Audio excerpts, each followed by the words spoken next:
The Duke rejected the beautiful sister and chose the widowed sister everyone despised.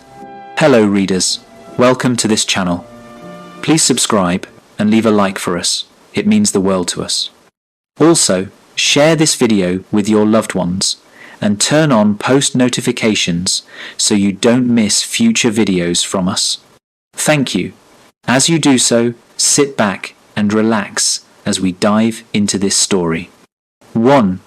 The air in the ballroom at Harland Hall was thick with the scent of lilies and the perfume of ambition.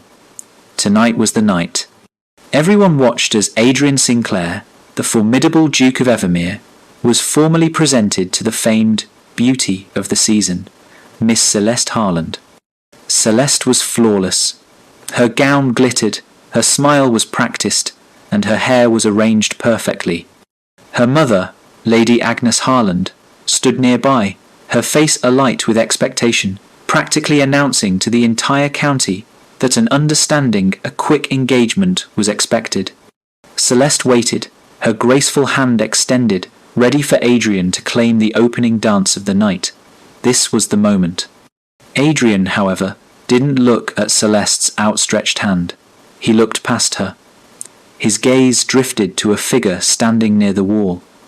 It was Celeste's older sister, Mrs. Margaret Hale, the widowed daughter. Margaret wore a plain dark gown, the sombre colour of her mourning clothes, and stood ignored, her expression quiet and weary. Lady Agnes, flustered by the delay, prompted him. "Your Grace, my younger daughter, Celeste." Adrian calmly turned back to Lady Agnes and bowed. "Forgive me, Lady Agnes.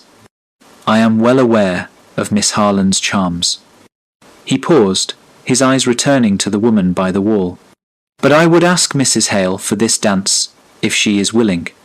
A ripple of gasps went through the room, loud enough to stop the orchestra's tuning.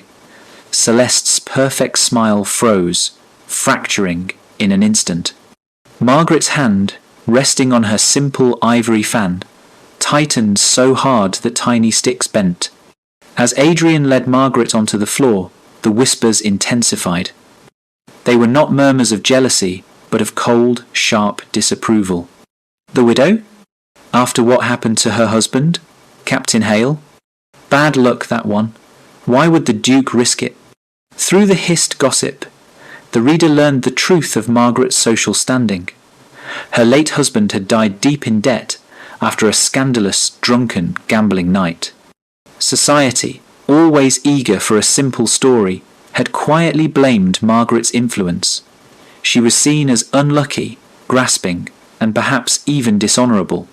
The beautiful sister was a prize. The widowed sister was a blight. The dance began. Margaret was stiff, certain this was some elaborate, cruel joke orchestrated by the Duke to mock them all. Adrian was silent for the first few steps, and then he spoke, trying to be sincere but slightly nervous. He accidentally admitted he found the whole glittering room exhausting and, surprisingly, found her quiet honesty refreshing even though Margaret had barely uttered a word. A tiny touch of humour broke the tension. Margaret, unused to dancing after a year confined to mourning, stepped heavily on his immaculate boot. "My sincere apologies, Your Grace," she muttered, wincing for him. "That is what I get for attempting to dance after a year in mourning." Adrian laughed. It wasn't a society chuckle, but a genuine sound of amusement. A few guests were scandalized that the Duke of Evermere found that amusing. When the music finally ended, Lady Agnes swept in. Her face was tight with fury, but her smile was too bright, too wide. She tried to steer Adrian toward the sulking Celeste, but he held firm. He deliberately asked Margaret if he might escort her to the refreshments instead. "Mrs. Hale," he said, his eyes twinkling slightly, "if you are not too despised to accept lemonade with me." Margaret, caught between fury and a strange fascination, found her voice. She answered dryly, "I suppose scandal must drink something, Your Grace." The honesty of the reply made him grin. Outside on the moonlit terrace, out of earshot from the ball, Adrian quietly stopped her. "They all decided what you are, long before I arrived," he said, looking at the city lights in the distance. "A grasping widow, unlucky, difficult. I should like to know who you actually are, Mrs. Hale." Margaret felt a strange, painful lump in her throat.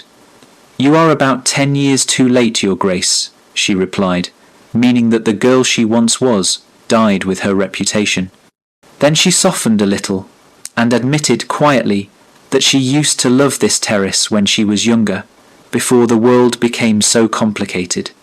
Before Adrian could speak again, Lady Agnes burst through the terrace doors, livid, grabbing Margaret's arm with a strength the older woman rarely showed. She dragged Margaret back inside.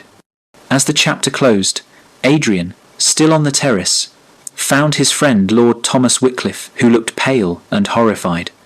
Adrian calmly told Thomas that he had no interest in the beautiful sister, and intended to call formally for Margaret, instead causing Thomas to choke dramatically on his champagne.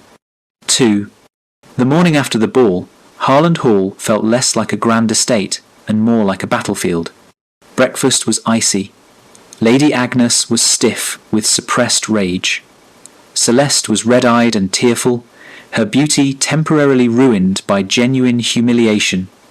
Margaret was officially the problem. Lady Agnes cornered Margaret after breakfast.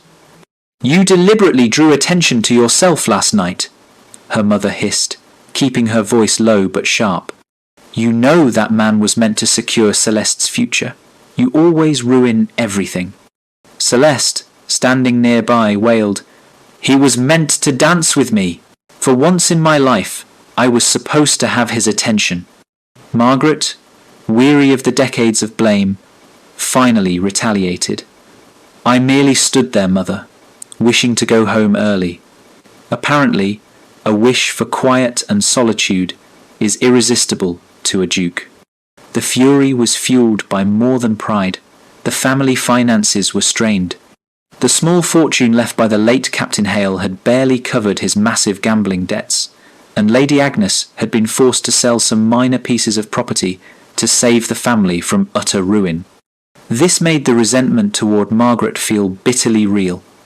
Celeste's marriage was no longer a social triumph, it was a financial necessity. Margaret sought refuge in her room, speaking to the housemaid she had grown up with, Alice. In private, Margaret finally admitted the full truth about her first marriage. Her husband, Henry, was charming, yes, but terribly careless with money. They had quarrelled the night he died, because she had begged him to stop gambling, to stop borrowing against their future. He had ridden out drunk in a fit of pride and anger and fallen from his horse. Society, however, had turned that painful truth into something simple and cruel. She drove him to his death. She spends, he gambled for her. Margaret carried not just grief, but shame and a burning anger that Henry was pitied as a noble victim, while she was relentlessly blamed as the ruinous wife. Meanwhile, at his own house, Adrian was talking to Lord Thomas, his friend still recovering from the shock of the night before. Adrian was not a fairy tale prince. He was a tired man of 32, sick of being paraded in front of girls who only offered him rehearsed smiles and no opinions. He confessed that he had noticed Margaret months ago at another county event, not because she was flirting, but because he saw her comforting a crying maid behind a pillar. He was drawn to people who felt real, not rehearsed. That afternoon, the scandal reached its peak. Adrian arrived at Harland Hall for a formal visit. Society demanded he pay marked attention to Celeste to smooth over the awkwardness. In the drawing room, he politely greeted both sisters, then politely asked Margaret if she might walk with him in the garden with Lady Agnes's permission. Lady Agnes, furious but trapped by ducal politeness, forced Celeste to come along as a chaperone, turning the intended conversation into a stiff, miserable trio walk. The garden walk was a minefield of under-the-surface tension. Celeste tried too hard, flattering Adrian, laughing too loudly at his most minor comments. Margaret, however, stayed blunt, occasionally wry, always restrained. Adrian, ignoring Celeste's desperate attempts, kept directing his questions to Margaret, about the books she read, about her time in town, about how she handled her husband's debts. Margaret answered in a restrained, honest way. She admitted her flaws, admitted her mistakes, but she also revealed that she had done her absolute best in a truly bad marriage. She was neither saint nor villain, simply a woman who had survived. After the visit, Lady Agnes was cold, direct, and terrifying. She told Margaret flat out, "If you ruin your sister's chance, Margaret, I will never forgive you. You will leave this house and never return." Meanwhile, Adrian told Thomas his decision was final. He intended to offer Margaret a practical arrangement, a courtship with clear conditions and total honesty. Thomas sighed, shaking his head. "You are about to walk into a hornet's nest wearing honey, Adrian. Be careful." 3. Adrian did not offer a grand, romantic proposal. On his next visit to Harland Hall, he spoke to Lady Agnes first, his voice firm and unwavering, saying he wished to formally court Margaret, not Celeste. Lady Agnes nearly fainted, grabbing the nearest chair for support. Celeste, hearing the news, stormed out of the room, slamming the door. Margaret was brought in, humiliated and immediately defensive. Adrian calmly laid out his terms, ignoring the chaos and fury around them. "Mrs. Hale, I do not offer you a fairy tale. I am not a hero, and you are not an innocent victim. I offer respect, honesty, and a chance at a life that is not built on pretending." He looked at her and paused. "I offer a partnership that both of us desperately need." Margaret, cornered by her mother's silent fury and her own rising fear, asked for time to consider. She finally agreed to a trial of acquaintance, not a full courtship. Adrian suggested they begin with letters, since Margaret hated being stared at in the drawing rooms. Her first letter was stiff, polite, and undeniably snarky. She described the county gossip in excruciating detail. His reply was surprisingly self-deprecating. "I am apparently a hazard on horseback if anyone talks about marriage near me, Mrs. Hale. I narrowly avoided falling into a ditch." Gradually, the letters turned into real conversation about the core subjects of their lives: grief, expectations, and what a second chance could realistically look like without the varnish of romance. To calm society, Lady Agnes reluctantly agreed to a joint visit. She and both daughters would spend a week at Evermere Hall so Adrian could, properly, consider his choice. Everyone assumed Celeste would reclaim his interest once he saw her in a more flattering environment. Life at the Duke's estate was normal and beautifully messy. Margaret's hem caught climbing out of the carriage. She laughed and said, "My dignity has never survived travel, Your Grace." Adrian's enormous, clumsy dog barreled into him and knocked him straight into a hedge, while Margaret tried very hard not to laugh. Celeste, meanwhile, was utterly bored. She sulked in the drawing room when no one seemed impressed by her flawless pianoforte playing or her carefully chosen gowns. Adrian and Margaret had real conversations in real settings. They walked the tenant farms. Margaret asked careful, intelligent questions about how widows were treated when their husbands died in debt. Later, she helped a tenant's wife with basic household accounts, revealing she was extremely good with numbers, despite the rumours that she was a spender. Adrian saw her competence and compassion, not just her reputation. But society's reaction escalated. Letters arrived for Lady Agnes from London, delivered by special messenger. Lady Pembroke, a leader of high society gossip, warned that if this madness continued, many of the most important houses would drop the Harlands from their guest lists. A cousin wrote that people now called Margaret the woman who ruins men twice. One afternoon, Celeste broke down in Margaret's room, her carefully built composure shattered. "It was supposed to be me," she sobbed. "For once in my life I was supposed to be chosen." Margaret felt both guilt and anger. She said quietly, "I have almost never been chosen for anything, Celeste, except blame." At a small dinner at Evermere, Adrian calmly seated Margaret at his right hand in the place of honour.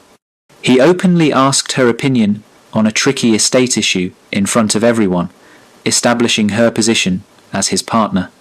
One of his older, very conservative relatives later told him in private that if he married that widow, some of the family's lucrative investments would be immediately withdrawn. Adrian answered, his voice devoid of emotion, "Then I will earn my own way."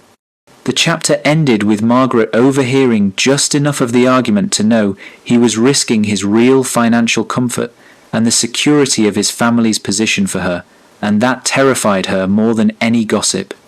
Or 4.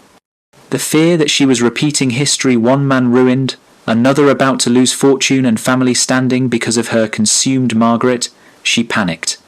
She wrote a short, painfully formal letter to Adrian. "Your Grace, I cannot accept further attentions at the cost of your peace and prosperity. I will not be the ruin of another man." And one to her mother, saying she would take a position as a companion with a distant elderly cousin in Bath. Before dawn, she slipped away from Evermere Hall with a single trunk, running from the only man who had ever truly seen her. Adrian received the letter after she was already hours gone. He was angry, but more than that, wounded. He thought they were finally past the lies, finally being honest with each other. He realized she truly assumed she must be a blight on any man who cared for her. Lord Thomas, trying to lighten the grave mood, teased him gently. "Well, you did choose the most stubborn woman in England, Adrian. What did you expect?" Adrian knew he couldn't pursue her until he knew the full truth of her first marriage. He travelled to London, speaking with his solicitor and an old acquaintance who had known Margaret's husband. He learned the truth. Margaret had tried to sell her own jewellery to pay some of the debts. Henry refused, went out drinking to win the money back, and died. The fatal ride was his pride and stubbornness, not her demands. She'd been the one desperately pleading for frugality. Adrian realized society simply found it easier to blame the living woman than a dead man. He returned to Evermere and confronted his disapproving uncle and aunt. He told them he knew the full story and would not tolerate any more lies about Margaret. When they warned again that choosing her would cost him alliances, he replied, "Then at least what remains will be mine, not purchased by cowardice." Meanwhile, back at Harland Hall, Celeste received a discreet note from Adrian, asking if she knew where Margaret had gone. Celeste did know. Margaret had confided in her before leaving. Celeste faced a terrible choice: secure her own second chance with the Duke by keeping silent or help her sister. In a moment of real painful growth, Celeste sent Adrian the Bath address with a short, honest line. "She deserves to be chosen at least once in her life, Adrian. She always thought you meant to choose me." It hurt her, but it was genuine. Adrian travelled to Bath not racing horses in a dramatic storm, but enduring a long, uncomfortable journey with too much time to think. He found Margaret on a quiet street, coming back from the grocer with a small basket in hand, living very modestly as a companion. She was horrified to see him there. "You cannot simply appear on every street I escape to, Your Grace," she whispered, her face pale. He took her arm and walked her to a quiet corner. He showed her the documents, proving what really happened with her husband. He told her plainly that he was not a boy with a crush. He was a man fully aware of the cost, choosing her anyway. She insisted she didn't want him to resent her in 10 years when his income was smaller and his invitations fewer. He replied simply, "I would rather be a little poorer and honest than rich and married to someone I do not respect." He didn't drop to his knees in the middle of the street. He kept it very real. "I am not asking you to marry a title, Margaret. I am asking you to marry me with all the trouble that comes with me, and all the trouble that comes with you. If we are ruined, we shall be ruined together." She didn't answer yet. She just quietly said, "I cannot decide this in the middle of the pavement," and walked him back to the modest house, leaving the question hanging unanswered. 5. In the small sitting room of the bathhouse, Margaret and Adrian finally talked like two adults, not fairy tale figures. She asked him very practical questions. If they pull investments, can Evermere still support its tenants? Can you afford to run the charitable foundation? He showed her the numbers he'd already looked at. They might have to sell a London house, reduce some luxuries, but no one would starve. She admitted that she was tired of being alone and blamed, but also terrified of stepping back into the intense scrutiny of a duchess's life. Finally, she looked at him. "If you regret this, Adrian, I will be trapped in it with you, so think carefully." He answered, "I have done nothing but think for weeks." She said yes, but quietly, without fireworks. It felt like a serious, grown-up contract and a deep love choice. They married in a modest church in Bath, with only a few people present. Thomas stood as Adrian's witness.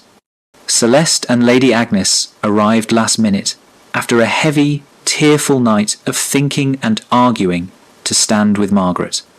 Lady Agnes, stiff and pale, whispered to Margaret before the ceremony, "I do not understand your choices, Margaret, but I would rather lose society than lose another daughter." It wasn't warm, but it was honest, and Margaret accepted it as a peace offering. Returning to Evermere, Margaret became Her Grace, the Duchess of Evermere, but the title didn't magically fix anything. Some neighbours cut their calls. One lady pointedly introduced her as the former Mrs. Hale at a small tea. Margaret went home, shut the door, and laughed instead of cried. "If they keep lengthening my name, I shall need a fan just to breathe." Adrian laughed with her. Humour became one of their strongest survival tools. Over the following months, Margaret quietly worked. She set up a small fund for the widows of tenants, using what she had learned about debts and survival. She hosted simple, welcoming teas for local women of all ranks. Word of her sensible advice and quiet compassion spread. Celeste visited Evermere and saw Margaret in her new life. Instead of sulking, she joked lightly that if Margaret became any more admired by the tenants, Celeste might have to do something shocking to keep up. She admitted she had been more in love with the idea of being a duchess than with Adrian himself, and confided that she might prefer a man who listened when she talked about her painting, not just her looks. The sisters shared a genuine laugh and, for the first time, stood on the same side. At a small family dinner, Lady Agnes watched Margaret handle a difficult guest with measured grace. Later, in private, she said to her daughter, "You were never the ruin they said you were, Margaret. I was simply too frightened to defend you." Margaret replied, "Then perhaps we both get a second chance, Mother." Months later, at another county gathering, whispers still followed Margaret, but they had changed tone. "She's not what I expected. She did more for the tenant widows in 3 months than some ladies do in a lifetime." Adrian and Margaret shared a dance, content to be slightly to the side of the room. He joked, "Do you realise I've now officially rejected the beautiful sister and married the awful one?" She answered, "Well, you've always had questionable taste, Your Grace." He murmured, pulling her closer, "I call it excellent taste in difficult women." The Duke really did reject the beautiful sister, and choose the widowed sister everyone despised. But in the end, it wasn't a fairy tale. It was two flawed people, choosing each other with open eyes, and slowly proving that reputation is not destiny. Thank you for staying with us until the very end of this emotional journey. If this story touched your heart, we invite you to subscribe, like, comment, and share. Your support helps us continue creating more stories of love, redemption, and second chances that matter. At the end of this video, you'll see a suggestion for another of our romantic stories. Click and discover more beautiful tales of courage and connection. With all our gratitude, Duke's Story.